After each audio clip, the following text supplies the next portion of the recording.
Welcome backstage at Town Hall Theater. I am Zach Shivers, the box office manager. I'm really excited today to be talking with legendary local musician Clint Bierman, whose concert is this Saturday, November 22nd. Thank you so much for joining me, Clint. Thanks, Zach. I'm excited to be here. So there are so many ways and reasons people might know you in this town. You have an incredibly successful podcast, The Age-Old Question. You've been running Shakespeare at Elementary, Rocket Science here at the theater. You had a song in Shrek 2. Yes. I heard you were recently playing at Noah Kahan's wedding. We did play Noah Kahan's wedding. And perhaps what you are most famous for is the group that you founded and that you have been the lead band member of, the Grift, for the last 20 years. Yes. But this show coming up, it's probably different than all of those things. It's not a big rock concert. It's something a little bit different. Tell me how this is different from what we might see at a Grift show. So the Grift is a conglomerate of people at this point. It's almost like an institution. We've had over 20 band members in the course of the time, and we do a lot of different styles of events, but most of the events are party events. I write a lot of songs. I write for therapy. I write for other people. I write songs for people just as like gifts. And so I've been writing songs pretty much constantly for 20 years. And so there's a type of song that fits in the Grift. And a lot of times the songs I write don't fit in the Grift.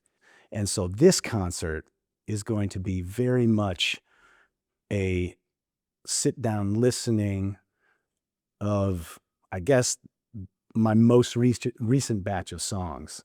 I've had a crazy year, and I guess the song started around COVID, I would say. Mm-hmm. So it's the past 5 years.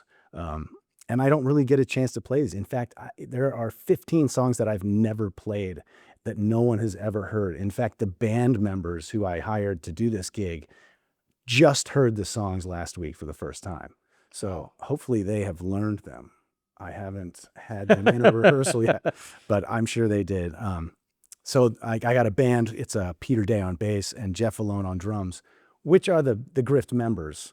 But this is just a show of showcasing my really like emotional songs in terms of what I've been through as a musician in COVID and then beyond. So it's going to be very different. And that's why we're doing it in the smaller space, the Anderson studio, right? So it can be a little bit more intimate and you have a chance to be a bit more vulnerable. Yeah, I'm pretty nervous. I play a lot of shows and I haven't been this nervous for a show in a long time. Really? In terms of like, these songs are very personal. And I'm really excited for people to hear them, but I'm also it's really opening up a side of me that I'm not used to. So I'll be playing piano for a bunch of the show, which I never do, and then acoustic guitar for the rest of the show. So most people, I would say, have never even seen me play piano. And acoustic guitar I do probably twice a year. So this is going to be it's out of my comfort zone, which is inspiring. It makes me excited and nervous, and I think it's going to be cool to see a small show of songs that have never been played ever. So I hope. So I guess why now? It's been 20 odd years. Why is now the right time for the show? I don't know. I think I just hit a point in my life and my career where I'm currently listening to a book called The Subtle Art of Not Giving a, you know that book? Yeah. And it's really inspired me to realize what I do give an F about. And I'm generally a people pleaser. Yeah. And I end up doing a lot of things musically that I love, but don't necessarily feed my soul. And so I really feel like this is a chance for me to let go of some things in a therapeutic sort of way. So Yeah. I think that's why now. It's because I'm realizing that this doesn't last forever. I'm going to eventually pass, and might as well get started on something that I really believe in. Pop, rock, those tend to be the genres that you live in. Is that what we're going to see here? Are there other influences? What are you taking inspiration from with this musical style? I think I'm always pop based. There's a couple country songs in there, but mostly pop, and it's not really as rockin' as the Grift generally is. Sure. More acoustic based, but makes sense. Yeah, still rock, pop, a little funk, a little country, you know. There we go. Yeah. Yeah. A little something for everybody. And this will be part of an upcoming album, is that right? Yep. The album is done, and I think I had like 38 songs, and I chose 11 of them to put out for this.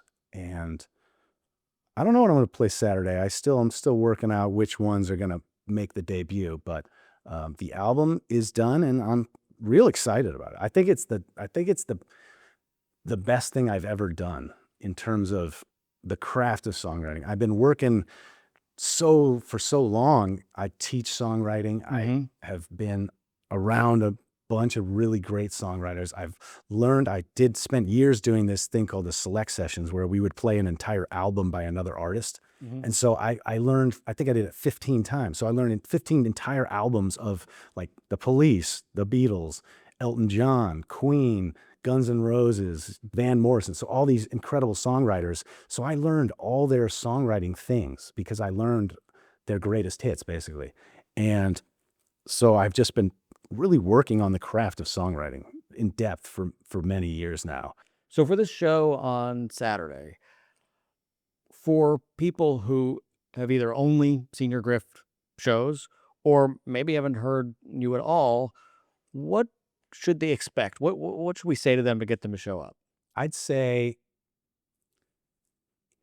it's a real look into someone's psyche, I would say. Yes. And not to make it about, I don't know. It's not, I don't know why you'd come see my psyche, but it'll be exciting. I mean, I'm trying to create a mood in the room where it's small and it's going to be pretty much in the round or in a 240-degree thing where, it's going to be tucked in a little nook. And I just want people to be able to relax, and I'm trying to create an emotion in someone else. Yeah.